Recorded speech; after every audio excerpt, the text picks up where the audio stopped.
ہم نے اپنی زندگی کے اتنے سال گزار لیے، آپ نے اپنی زندگی کے اتنے سال گزار لیے، میں آپ سے پوچھنا چاہتا ہوں کیا کیا ہم لوگوں نے اتنی زندگی کے اندر، مطلب اتنی بڑی زندگی ہم نے جو گزاری ہے، اس میں ہم نے اللہ کے لیے کیا کیا، رسول اللہ کے لیے کیا کیا، اپنی قوم کے لیے کیا کیا، اپنے ماحول کے لیے کیا کیا، اپنے سماج کے لیے کیا کیا؟ اس تعلق سے ہم نے کبھی سوچا، کبھی ہمارا دماغ اس طرف لگا، کبھی ہم نے سوچا کہ ہمیں کیا کرنا چاہیے کیا نہیں کرنا چاہیے؟ ہم نے کبھی بھی اس طرف شاید دھیان بھی نہ لگایا ہوگا۔ بتاؤ کتنے افسوس کی بات ہے کہ ہم نے کچھ بھی نہیں کیا۔ اور آپ اپنے اسلاف کو اگر دیکھیں تو اللہ اکبر، 17 سال کی عمر میں اسامہ بن زید رضی اللہ تعالیٰ عنہ لشکر جرار کے سپہ سالار بنتے ہوئے نظر آ رہے ہیں، جن میں حضرت ابو بکر صدیق رضی اللہ تعالیٰ عنہ موجود ہے۔ ہم اگر اپنے اسلاف کی طرف دیکھیں تو 15 سال کی عمر ہے امام شافعی رضی اللہ تعالیٰ عنہ کی، صرف 15 سال کی عمر مبارک ہے، اور 15 سال کی عمر مبارک کے اندر بادشاہ کے دربار کے اندر ہارون رشید کے دربار میں کھڑے ہو کر کے فرماتے ہیں کہ میں جواب دینے کے لیے تیار ہوں، جو علماء نے فتویٰ نہیں دیا ہے وہ فتویٰ غلط ہے اور میں فتویٰ صحیح دینے کے لیے تیار ہوں۔ ہارون رشید نے کہا کہ پھر ٹھیک ہے جواب دیجئے، تو فرماتے ہیں کہ سن، جواب دینے والا اوپر ہوا کرتا ہے، سوال پوچھنے والے نیچے ہوا کرتے ہیں۔ اور ہارون رشید نے جب یہ سنا تو فوراً نیچے اتر کر کے کھڑے ہو گئے اور امام شافعی کو تخت پر بٹھایا اور اب سوال پوچھا ہے، اور امام شافعی نے وہیں سے بیٹھ کر کے جواب دیتے ہوئے نظر آئے ہیں۔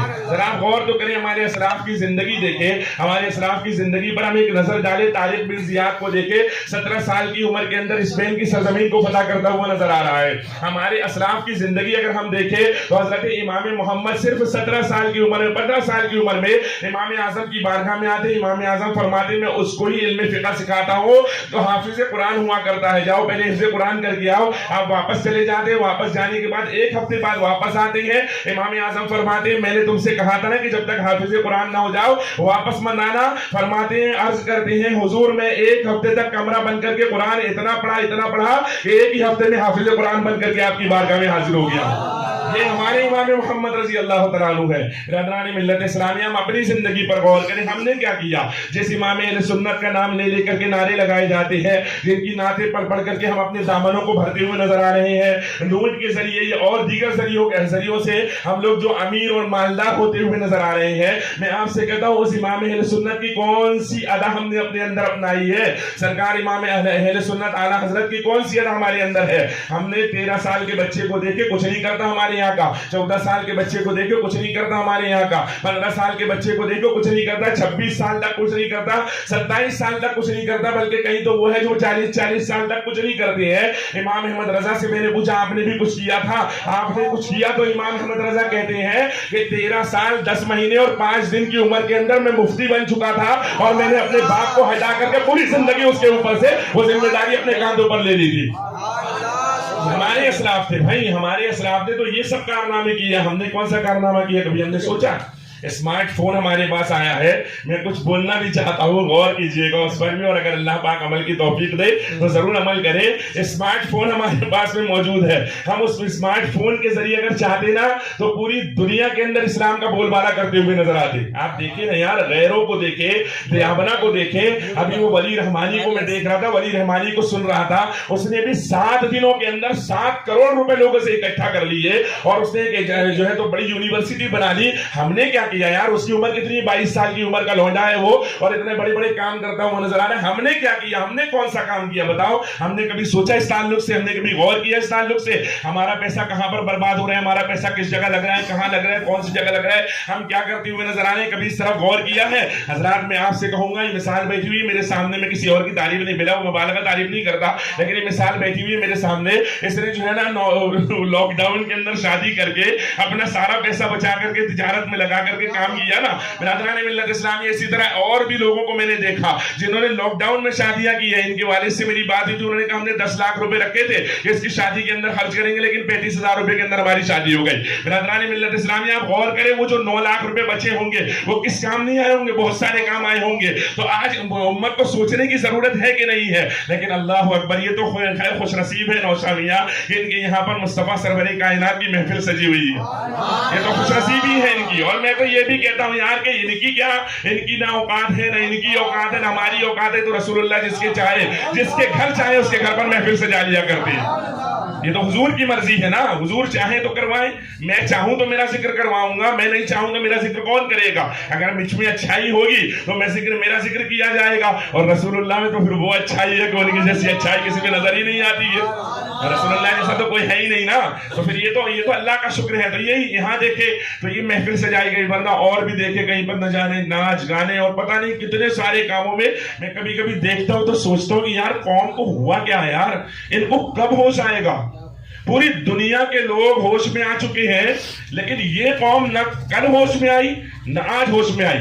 آج بھی مسجدیں ویران، آج بھی لوگ بے نمازی، آج بھی جوا کھیلنے والے، روڈ پر نکل جاؤ تو بے شمار نوجوان موبائل لے کر کے بس بیٹھے ہوئے ٹائم پاس کر رہے ہیں، ریلز دیکھ رہے ہیں، ریلز دیکھ، مطلب بے وقوف لوگوں نے ریلز بنائی ہیں اور یہ بے وقوف لوگ اس کو دیکھتے چلے جا رہے ہیں۔ یہ حال ہے ہمارا، دن بھر وہی کام ہے ہمارا، دن بھر وہی کام۔ میں آپ سے کہوں گا اسمارٹ فون استعمال کرے، بالکل یوز کرے، لیکن کچھ پابندیوں کے ساتھ۔ اگر اس پابندی پر عمل کر لے تو انشاءاللہ تبارک و تعالیٰ پھر آپ دیکھیں گے کہ کتنا فائدہ ہوتا ہے۔ پہلی پابندی یہ، آپ تحیہ کریے کہ میں 1 گھنٹے کے بعد ہی اپنے فون کو ہاتھ لگاؤں گا۔ بولیں بات سمجھ میں آ رہی؟ آپ پہلا تحیہ یہ کریں کہ میں 1 گھنٹے بعد فون کو ہاتھ لگاؤں گا، ورنہ حال تو یہ ہے کہ آپ 1 منٹ میں 4 بار فون کو ہاتھ لگاتے ہیں۔ ادھر وہ ٹو ہوا، آپ نے کھول کے دیکھا کس کا میسج ہے، ادھر اس نے آواز نکالی، آپ نے کھول کے دیکھا پتہ نہیں کس کا میسج ہے، اسی میں لگے رہتے ہیں آپ دن بھر، ہے نا؟ یہی ہوتا ہے۔ تو آپ 1 گھنٹے پہلے تو 1 گھنٹے کا وعدہ کریے کہ 1 گھنٹے کے بعد میں لگاؤں گا ہاتھ۔ واللہ میں قسم کھا کر کہتا ہوں، میں نے بھی 4 دن سے اپنے آپ سے وعدہ کیا کہ 1 گھنٹے کے بعد میں ہاتھ لگانا ہے۔ میری پڑھائی بڑھ گئی خود بخود، جتنا مطلب میں پڑھ رہا تھا اس سے کئی گنا زیادہ جو ہے تو الحمدللہ کتاب پڑھتا ہوا نظر آ رہا ہوں، خود بخود پڑھ گئی۔ تو 1 گھنٹے میں آپ ہاتھ لگائیں گے، پہلی بات۔ دوسری بات یہ کہ اس کو جب بھی یوز کریں گے تو کام کی نیت سے یوز کریں گے، کام کی نیت سے یوز کریں گے، اس طرح یوز کریے، کام کی نیت سے یوز کریے۔ میں بھی ایک حدیث شریف پڑھ رہا تھا، رسول اللہ نے فرمایا صلی اللہ علیہ وسلم، میرے آقا فرماتے ہیں کہ آدمی کے دین اسلام کا حسن یہ ہے کہ وہ ہر بے فائدہ بات کو چھوڑ دے۔ سبحان اللہ کہہ دیا، سبحان اللہ، کیونکہ حضور نے ایک ہی حدیث میں سمندر کوزے میں بھر دیا۔ فرماتے آدمی کے دین اسلام کا حسن یہ ہے کہ وہ ہر بے فائدہ بات کو، جو بے فائدہ جتنی باتیں سب کو چھوڑ دے۔ اب اگر ہم بے فائدہ باتیں چھوڑ دے تو پھر کام کون سا کریں گے؟ فائدے والا۔ جب بے فائدہ چھوڑیں گے تو فائدے والا کریں گے، اور جب فائدے والا کریں گے تو پھر فائدہ ہمارا بھی ہوگا، قوم کا بھی ہوگا۔ اور میں ابھی ایک بات اور بتاؤں کہ ہماری سوچ ہمارے گھر تک محدود ہے، ہماری سوچ ہماری مسجد تک محدود ہے، ہماری سوچ ہمارے خاندان تک محدود ہے، بس اس کے آگے نہیں جاتی۔ اب آپ سوچ دیکھیں، بس آخری بات عرض کروں کہ حضرت بھی بیٹھے کچھ دیر یہ بھی گفتگو کریں گے انشاءاللہ، تو میں آخری بات عرض کر رہا ہوں۔ ہماری سوچ اور آپ سوچ دیکھیں، جہانگیر بادشاہ کو جانتے ہیں؟ بولو جانتے ہیں؟ میں تقریر نہیں کر رہا ہوں، میں آج کچھ درد لے کر بیٹھا ہوں، اس لیے سنانا چاہتا ہوں، تو تھوڑا بولیں گے تو مجھے لگے گا کہ آپ سننے والے ہیں، ہے نا؟ تو میں تقریر میں الگ کرتا ہوں، ایسے نہیں کرتا، معلوم ہے نا آپ لوگوں کو؟ ہاں، تو بہرحال میں عرض کر رہا ہوں کہ جہانگیر کو جانتے ہیں نا، بادشاہ جہانگیر؟ تو جہانگیر بادشاہ کی بیٹی بیمار ہوئی، بیٹی بیمار ہو گئی، بیٹی بیمار ہوئی تو پورے ہندوستان کے بڑے بڑے طبیبوں کو بلایا گیا کہ اس کا علاج کرواؤ۔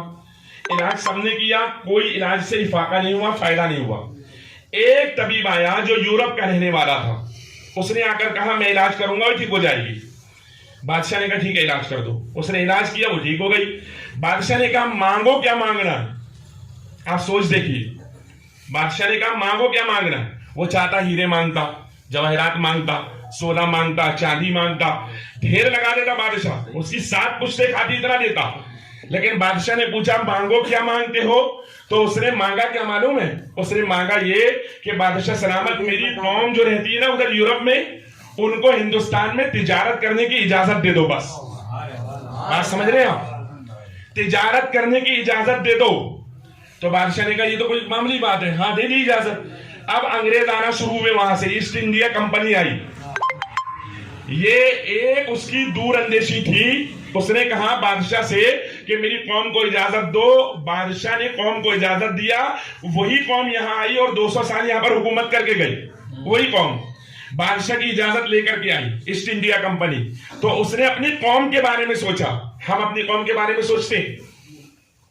ہم اپنی قوم کے بارے میں سوچتے ہیں؟ ہمارے یہاں تو اگر سیاست میں کوئی آدمی اونچا ہو جائے تو سب سے پہلے بلڈنگ بناتا ہے، وہ 4 قسم کی گاڑیاں خرید لیتا ہے، 2-4-5 جوتے خرید لیتا ہے، 10-12-15 ٹوپیاں الگ نکل جاتی ہے اس کی. اب وہ جہاں جاتا ہے اس کا جبہ قبہ امامہ سب کچھ الگ ہو جاتا ہے، وہ ایک الگ ہی انداز میں جینے لگتا ہے. اب لوگ وہ ہوا کر رہے ہیں، نعرے لگا رہے ہیں، وہ خوش ہو رہا ہے بیچارہ. چند دنوں کے بعد وہ مر جائے گا، پھر کوئی دوسرا لوٹے گا قوم کو. اس طرح کا ماحول ہے. تو یہ جو سوچ اللہ تبارک و تعالیٰ نے ہم کو عطا فرمائی تھی رسول اللہ کے ذریعے سے، یہ دوسروں میں کیسے چلی گئی؟ اس لیے چلی گئی کہ ہم نے اپنے اسلاف کے کارناموں کو بھول گئے، ہم نے اپنے اسلاف کو دیکھنا بھول گئے. اس لیے ہماری سوچ وہاں نہیں جا رہی ہے. ہم کہاں بیٹھتے ہیں بتاؤ؟ کہاں بیٹھتے ہیں علماء کے پاس؟ کبھی بیٹھتے ہیں ہم لوگ؟ کوئی وقت نکلتا ہے ہمارے پاس؟ ٹائم ہے ہمارے پاس؟ ہم بیٹھتے بھی تو ان کے پاس میں جہاں ہماری مرضی کی باتیں ہم کو سننے کو ملتی ہو، بس اس طرح کا ہے. تو بہرحال شادی کی مبارک محفل ہے. میں یہیں سے پیغام یہ دوں گا کہ اچھی شادی کریے، کوئی خرافات مت کریے. اور مجھے امید ہے کریں گے بھی نہیں، آپ ہے نا، یہ مجھے امید ہے کہ نہیں کریں گے. کوئی خرافات نہ کرے، ورنہ میں نے